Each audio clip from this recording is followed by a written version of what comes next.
It seems like every walk we go on, one flowering plant has finished and a fresh one has popped up to take its place. Today we saw this pretty red campion.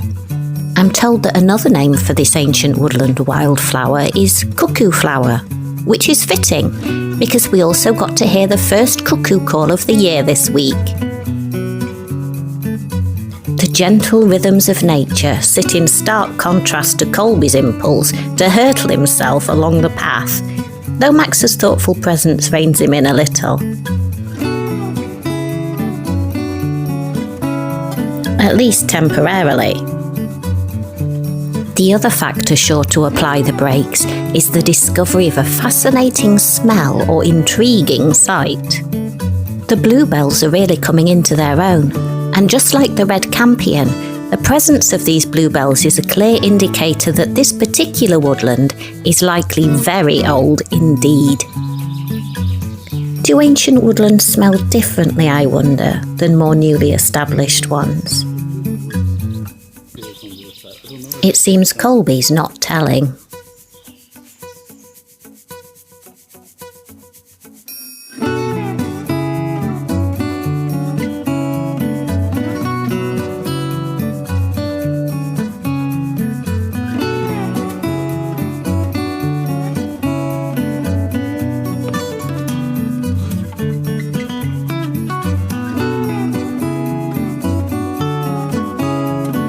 It also makes me wonder how many other people and dogs have passed along these same paths down through the centuries, and what stories these trees could tell about the things they have witnessed.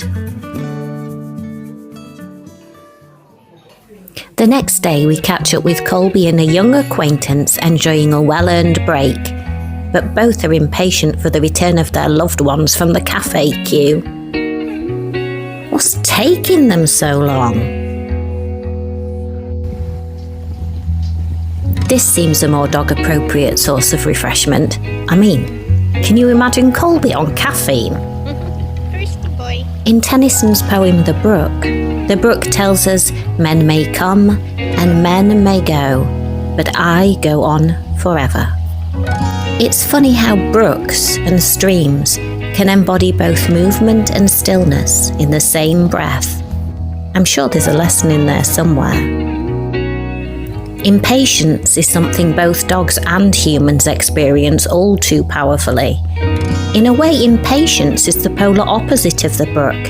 Instead of peace with movement, Colby is facing restlessness with immobility. No wonder he's feeling so defeated. Sometimes a nap is the only reasonable solution. Time at home indoors can sometimes drag for a little dog, but we try to find fun things to share together. Colby loves learning new tricks and the access to treats that results. Do you think this is his attempt at mind control? Give me the cheese.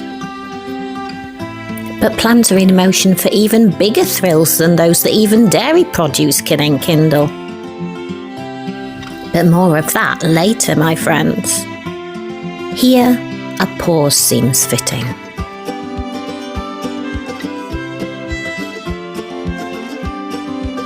It's far too easy to fall into the trap of constantly scanning the horizon for a glimpse of the next treasure to run towards.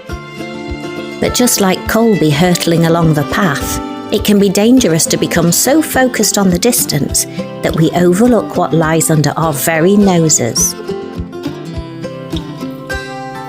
Familiarity has a strange way of distorting time.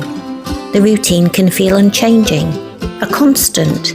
But the truth is we never know how many times we'll get to tread this homely, unremarkable little section of path, or when our last time passing through it will be.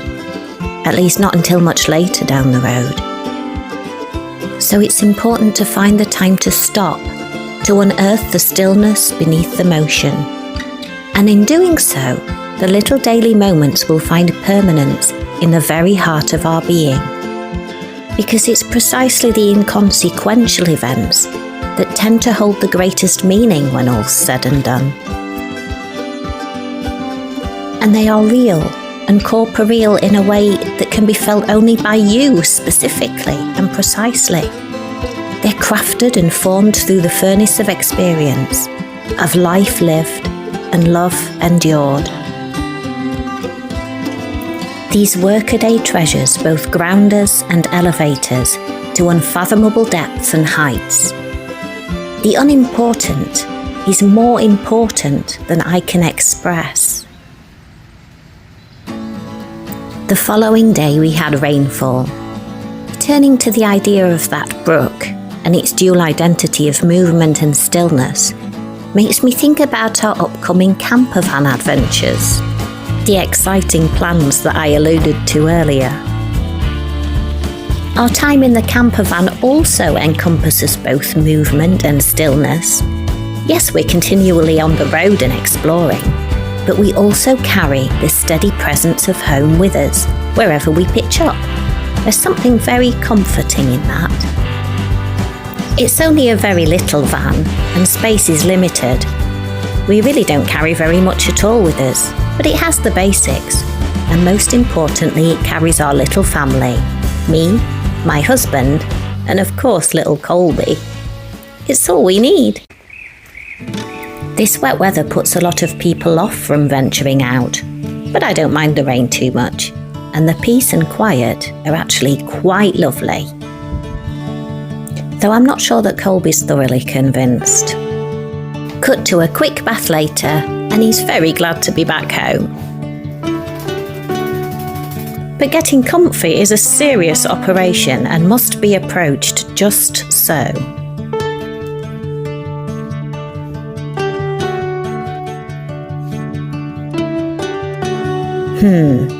This clearly requires more thought. Mission comfort accomplished.